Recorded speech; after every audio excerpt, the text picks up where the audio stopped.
Halo, selamat datang di Bincang Haru bersama saya Lia Indra Andriana selaku founder dari penerbit Haru. Nah, hari ini kita ada di Akal Buku dan di samping saya udah ada Mas Agus Mulyadi. Ya. Apa kabar Mas Agus? Kabar baik. Oke Mas Agus, boleh dong kenalan sedikit nih buat teman-teman di Haru yang misalnya belum terkenal dengan Mas Agus supaya bisa lebih mengenal Mas Agus. Oke, nama saya Agus Mulyadi, saya penulis, saya blogger dan kebetulan saya dan istri saya Kalis Mardiasi bikin inilah toko buku kecil namanya Akal Buku gitu. Oke. Boleh dong Mas ceritain nih Akal Buku ini konsepnya atau sejarah berdirinya ini seperti apa sih? Jadi Akal Buku itu apa ya? Jadi aku sama Kalis itu dulu waktu kami pacaran terus kami pengen bikin semacam kayak usaha bersama ya, kayak kami lihat pacar-pacar orang-orang yang pacaran lain kok kelihatannya produktif, terus kami pengen meniru produktivitas mereka, apa cara agar pacaran kami itu bisa produktif gitu ya. Kalau di film kan Sidul Sarah itu kan bikin perusahaan bareng gitu. Iya, Kami betul. pengen, walaupun Sidul Sarah usahanya bangkrut ya, tapi Oke. mereka cerai lagi. Tapi gini, dulu kan pengen bikin sesuatu yang kami bikin usaha yang bisa kami jalankan bareng, dan satu-satunya yang menurut kami masuk akal untuk kami garap adalah toko buku gitu. Ya akhirnya kami bikinlah itu Akal Buku, Akal Agus Kalis gitu. Jadi kepanjangannya itu Akal itu Agus Kalis. Oke, saya pikir Akal Buku ini ada makna tersendiri ya. Oh enggak, cuma Agus Kalis, ayo Akal Agus Kalis gitu itu. Terus kenapa toko buku? Ya karena paling masuk akal bagi kami. Ya aku penulis, Kalis penulis, kami dekat dengan dunia penerbitan. Kalis kenal dengan orang-orang penerbit, aku juga kenal dengan orang-orang penerbit. Kami punya banyak teman yang sudah lebih dulu buka toko buku dan kami bisa belajar banyak dari mereka. Ya akhirnya kami buka itu Akal Buku sebagai toko buku gitu. Ini berarti Akal Buku udah sejak tahun berapa ya saat Mas 3 tahun ya. Jadi pacaran berarti? Iya, 2018, setahun sebelum kami menikah. 2018. Boleh ceritain nggak Mas konsepnya itu seperti apa? Karena kan tiap toko buku pasti punya konsep tersendiri ya. Tadinya ya awalnya Akal Buku itu hanya menjual bukuku dan bukunya Kalis. Awalnya Yang Mas Agus dan Ya. Mbak Kalis tulis. aku nulis buku, Kalis nulis buku. Jadi kami bikin toko buku spesialis bukunya Agus dan Kalis gitu. Jadi biar keren banget nih. Dulu kan mikirnya gitu ya. Oke. Tapi lama kelamaan siapa juga yang mau beli bukunya Agus dan Kalis? Paling cuma beberapa orang gitu. Akhirnya ya nggak bakal jalan ini sebagai sebuah toko buku kalau cuma jual buku saya dan bukunya Kalis gitu. Akhirnya ya kami kemudian melebarkan buku yang kami jual. Akhirnya adalah buku-buku yang bukan hanya bukuku tapi buku yang menurut kami cocok gitu. Jadi kami mengkurasi Kalis, kamu pengen jual buku apa saja gitu, aku pengen jual buku apa saja gitu ya. Akhirnya kami berunding, terus Kalis mau jual buku ini, aku mau jual buku ini, dan kami satukannya gitu. Tadi kalau Mas Agus cerita ini adalah buku-buku yang dikurasi. Iya. Nah, sering kan disebut kalau toko buku indie itu kelebihannya dari toko konvensional lainnya adalah buku tersebut tuh terasa personal karena dikurasi oleh pemiliknya. Nah, pendapat Mas Agus sendiri gimana nih perbedaan misalnya dengan toko buku indie dan toko buku konvensional? Kalau kedekatan, aku merasakan itu terjadi banget ya di Akal Buku. Jadi aku pikir itu menjadi senjata bagi kami karena tentu saja kami sebagai toko buku yang dalam artian modal kami tidak banyak, koleksi kami tidak sebanyak toko buku lain. Di marketplace itu jumlah judul yang kami jual nggak nyampe 500 judul gitu, sehingga ya kami harus benar-benar mengkurasi dan benar-benar punya senjata utama agar orang mau beli buku di tempat kami. Dan senjata itu adalah salah satunya yang pendekatan personal antara aku dengan pembaca, Kalis dengan pembaca, dan itu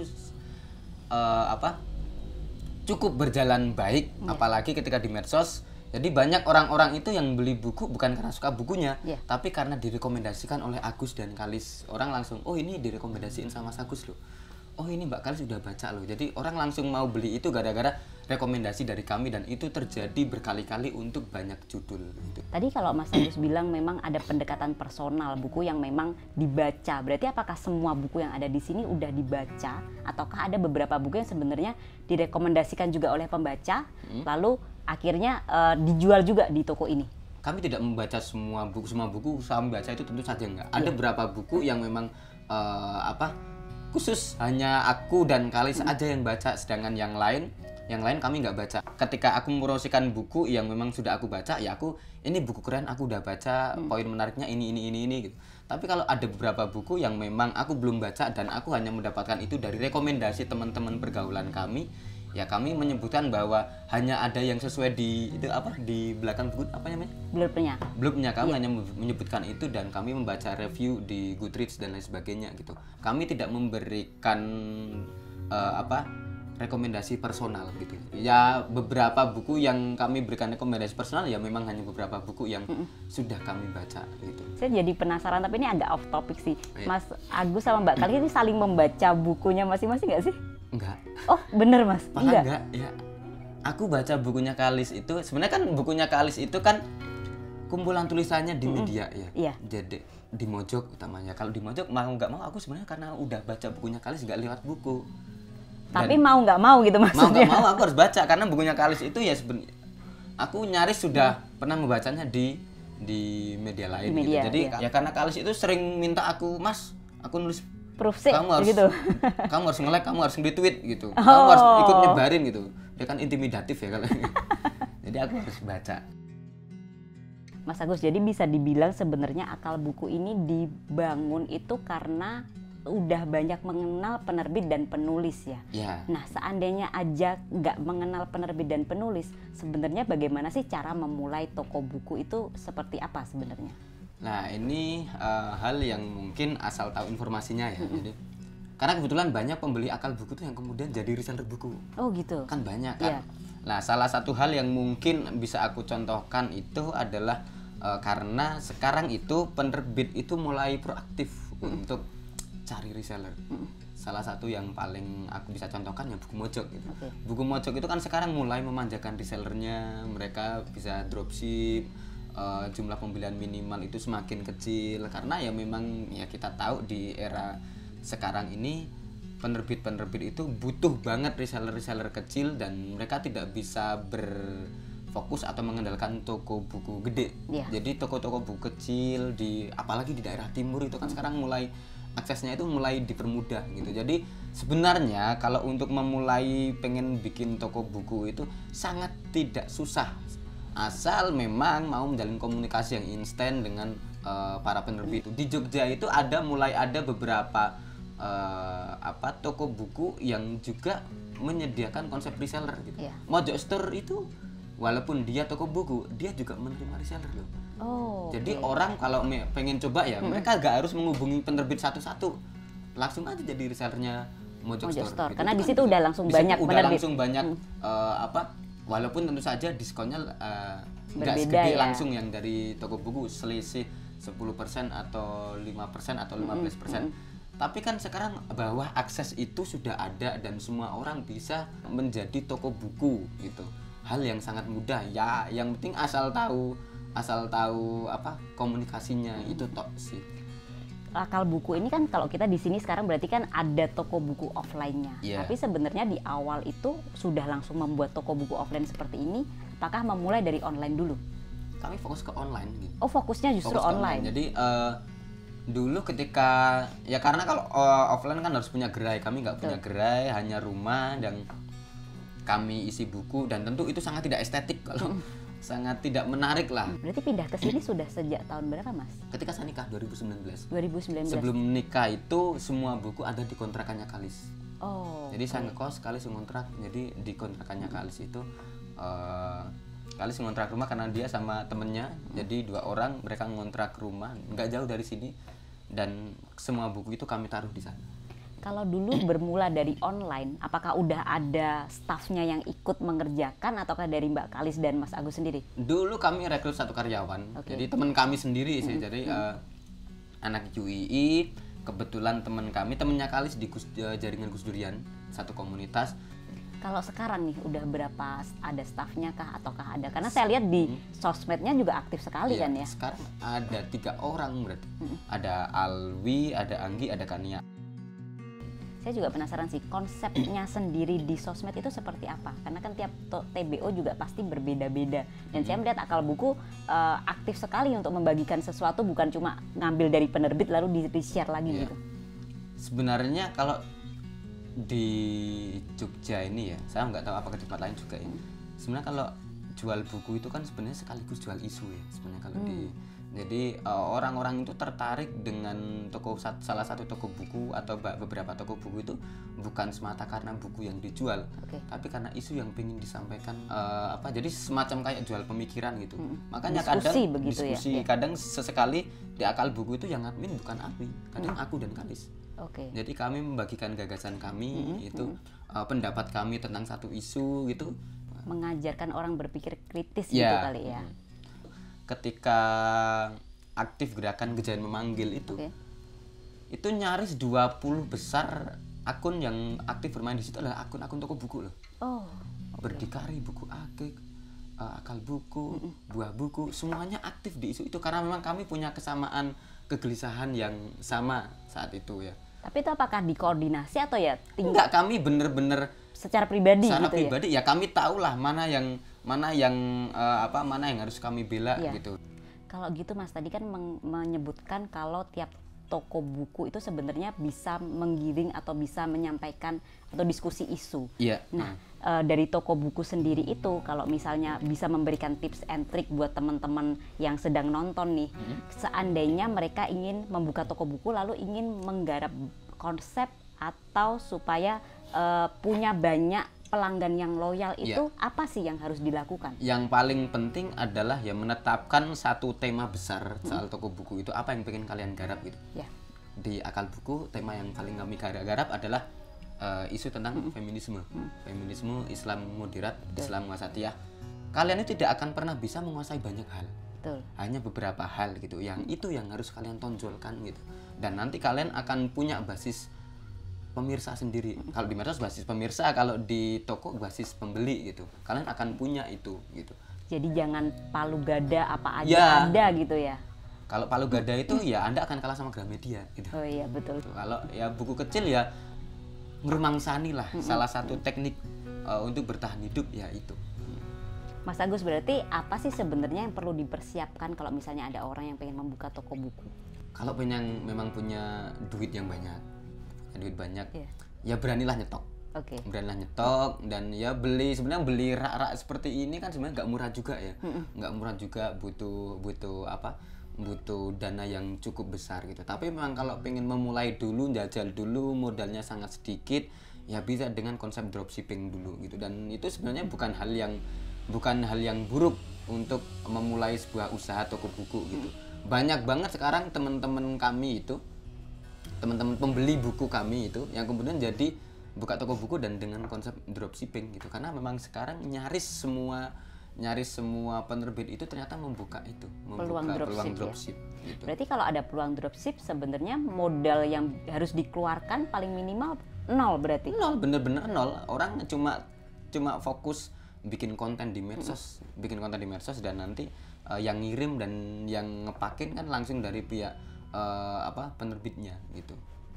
Itu kalau ngomongin untuk permulaan. Tapi kalau misalnya kayak akal buku ini udah berjalan, penasaran sih, tapi boleh jawab boleh enggak, sebenarnya dalam satu hari itu bisa mengeluarkan sampai berapa buku ya? Sehari taruhlah, akal buku kan masih kecil ya, antara 10 sampai 20 per hari. Kalau satu paket itu biasanya 2, ya kami biasanya sehari antara 20 sampai 40 buku. 20 sampai 40 buku. Ya. Kecuali kalau pas ada momen-momen tertentu ketika ada satu buku yang laris banget dan itu bisa sampai seminggu atau 2 minggu. Kayak kemarin kami buku ini dari baca Psychology of Money ini cukup laris dan nyaris setiap hari kami bisa keluar ya. Kami sehari bisa jual buku ini tok, sehari bisa sampai 10 sampai 15 ini tok gitu. Jadi ya kami masih merintis di angka itu gitu. Antara 20 buku sampai 40 buku sehari.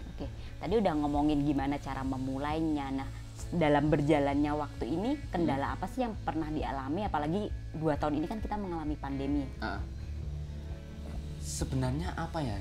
Pandemi bagi kami itu hanya berdampak di awal-awal. Di awal-awal nampak, tapi setelah beberapa bulan itu kami nggak terlalu terdampak deh. Karena memang ya kami sadar kami menjual buku yang memang itu untuk kalangan menengah ke atas gitu. Kami kelihatannya jarang banget jual buku yang harganya di bawah 60.000 ya. Semuanya di atas 60.000 dan memang itu kan kebutuhan kebutuhan untuk orang-orang menengah ke atas. Jadi kelihatannya kami nggak tidak ada kendala yang cukup berarti deh selama pandemi. Ya, di awal-awal mungkin orang ketika masih merasa ini awal pandemi kami harus menabung berhemat gitu. Tapi setelah itu orang justru sadar, misalnya menghabiskan masa-masa isolasi mandiri itu kan justru salah satu yang paling bagus kan baca buku ya. Jadi justru lancar-lancar aja. Lancar ataukah justru malah mengalami peningkatan? Sempat ada peningkatan bahkan, tapi ya secara garis besar tidak ada penurunan kayak usaha kuliner atau usaha toko-toko yang lain gitu. Kami merasa tidak bermasalah. Mas Agus, selama berjualan di Akal Buku ini, ada nggak sih pengalaman menariknya? Pengalaman menarik ya tentu menjual buku Menjerat Gus Dur ya. Itu pengalaman menarik dan menyenangkan ya, karena bukunya banyak banget yang bisa kami jual. Itu momen yang nggak sengaja sebenarnya. Jadi buku itu terbit dan kami kan sebenarnya tidak menjual buku itu. Ternyata sebelumnya sehari saat acara Haul Gus Dur di Ciganjur itu saya datang dan ketemu sama penulisnya, ngobrol sama Firdi. Terus saya nyetatus soal pertemuan kami, obrolan tentang buku itu, dan saya bikin status dan ternyata status itu viral. Orang-orang kemudian nanya buku ini bisa dibeli di mana gitu. Akal Buku tadinya nggak jual, tapi ternyata karena banyak banget orang yang tanya gitu, terus ya udah sekalian saya ambil kesempatan itu bisa dibeli Akal Buku, walaupun saya saat itu belum yakin bisa dapat stoknya atau enggak gitu. Jadi kami bisa jual sampai 4.000 eksemplar gitu. Terus ya kalau momen yang menarik ya misal kayak buku yang kami jual itu tiba-tiba direpost sama artis, dan kemudian kami pernah bukunya Kalis itu dipromosikan, jadi di storyin sama Krisdayanti gitu. Dan saat itu kebetulan itu kan hari Jumat malam, terus yang admin kan aku, jadi karena karyawan libur, terus aku sendiri yang admin, jadi tung di WhatsApp itu langsung banyak banget nih. Jadi itu hal yang kemudian bikin aku maklum kalau selebgram itu tarifnya mahal itu. Mungkin karena itu luar biasa ya pengaruhnya ya gitu. Dan aku tidak menyangka bahwa ternyata gila Krisdayanti. Itu cuma stories loh. Itu cuma stories, dan benar-benar faktor dipromosikan sama Krisdayanti itu mengerikan gitu. Mas Agus, kalau toko offline-nya ini sendiri ada konsep tertentu nggak? Kan saya lihat di sebelah itu kayak ada lukisan ya. Oh ya. Nggak ada konsep tertentu sebenarnya. Cuma memang karena ini kan sebenarnya toko buku sekaligus rumah tinggal aku dan Kalis gitu. Jadi ini ketika kami bikin Akal Buku kan konsepnya tadi awalnya kan sebenarnya cuma online. Tapi ternyata ada beberapa orang yang sebenarnya pengen mampir, pengen main, atau sesekali kami juga pengen bikin diskusi. Makanya kami kemudian mengontrak rumah yang agak strategis di pinggir jalan, dan kemudian kami bikin agar rumah ini tidak tampak seperti rumah tinggal. Rumah ini sebisa mungkin kami bikin seperti toko buku yang orang layak untuk mampir, orang layak untuk nongkrong di sini sambil berdiskusi atau bikin acara bedah buku dan lain sebagainya. Makanya kami bikin mural dengan beberapa gambar beberapa penulisnya, ada almarhum Cak Rusdi, Bu Nur Rofiah, Putut EA. Kemudian kami bikin quote-quote di belakang di beberapa perpustakaan. Ya memang kami mengkonsep agar rumah ini bisa layak juga menjadi toko buku dan layak menjadi tempat untuk mampir gitu. Mas Agus, bisa nggak sebutkan buku-buku favoritnya Mas Agus? Sebenarnya boleh tuh buku istrinya sendiri atau bukunya Mas Agus sendiri, dan kenapa sih suka sama buku itu? Saya suka 3 penulis ya, dan buku-bukunya saya suka banget, Umar Khayyam, Mahbub Junaidi, sama Pri GS. Jadi 3 penulis ini yang membuat saya meniru gaya tulisan mereka awal-awal. Jadi ketika saya awal-awal pengen terjun di dunia kepenulisan, ya bukunya apa saja dari 3 itu. Kalau PGS kan ada Menjual Diri, terus Hidup Bukan Soal Urusan Perut. Kalau Mahbub Junaidi ya kolom demi kolom, humor jurnalistik. Terus kalau ya Umar Khayyam ya kumpulan kolom-kolomnya dia. Tadi Mas Agus cerita kalau Mas Agus adalah penulis, juga blogger, lalu juga punya Akal Buku ini. Sebenarnya ke depannya apakah ada sesuatu yang masih ingin diraih sebagai Mas Agus secara pribadi ataupun Akal Buku ini? Kalau Akal Buku ya saya pengen Akal Buku ini menjadi toko buku yang yang besar, tetapi tetap segmented gitu, yang besar tapi segmented, walaupun itu mungkin agak paradoks ya, besar tapi segmented. Tapi ya saya pengen bahwa Akal Buku ini menjadi rujukan bagi banyak orang, utamanya ya untuk banyak orang yang pengen belajar soal dunia feminisme, dunia kesetaraan gender, soal Islam moderat. Kami pengen Akal Buku itu menjadi rujukan bagi banyak orang gitu. Kalau pribadi ya sebenarnya saya kan selama ini sebagai penulis saya hanya nulis tentang catatan pribadi, tentang saya tentang isu tertentu gitu. Saya pengen bisa nulis fiksi gitu. Sampai sekarang saya masih belum bisa gitu. Makanya sampai sekarang saya masih sering ikut kursus atau kelas-kelas menulis fiksi itu saya masih sering ikut. Terakhir saya ikut kelasnya kelas menulis cerpen Mas Agus Nur gitu. Karena saya pengen banget bisa menulis fiksi gitu. Hal yang sampai sekarang saya belum tercapai lah sebagai seorang penulis gitu. Berarti ini ditunggu nih karya dari Mas Agus yang ya, fiksi. Semoga ya. Sangat pengen banget gitu. Oke, demikianlah bincang-bincang kita hari ini dengan Mas Agus dari Akal Buku. Semoga bisa bermanfaat bagi kalian yang sedang menonton, dan sampai jumpa di bincang haru lagi di episode selanjutnya. Terima kasih. Terima kasih. Ya.